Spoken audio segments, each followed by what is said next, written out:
Promesse biblique du jour.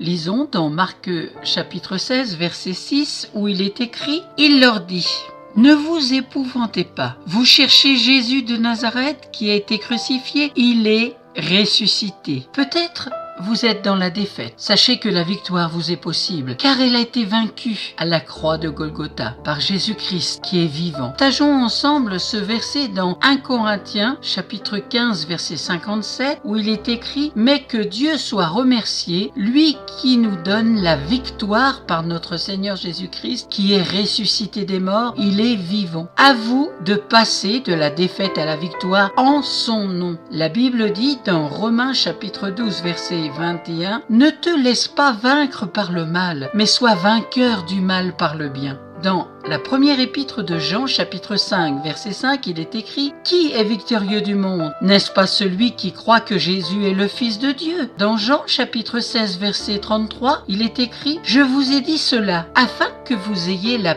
paix en moi. Vous aurez à souffrir dans le monde, mais prenez courage, moi j'ai vaincu le monde. » Dans la première épître de Jean, chapitre 5, verset 4, il est écrit « Puisque tout ce qui est né de Dieu remporte la victoire contre le monde. Et la victoire qui a triomphé du monde, c'est notre foi. » Relisons dans la parole de Dieu, c'est là où nous pouvons comprendre ce qu'est la vraie foi dans Hébreux, chapitre 11, verset 1. « Or la foi est une ferme assurance des choses qu'on espère, une démonstration de celles qu'on ne voit pas. » Alors, passez de la défaite à la victoire en Jésus-Christ ressuscité. Dans Matthieu 28, verset 20, il est écrit « Et voici, je suis avec vous tous les jours jusqu'à la fin du monde. » Amen. Si vous ne possédez pas de Bible, n'hésitez pas à me contacter. Je vous en offrirai une. À bientôt.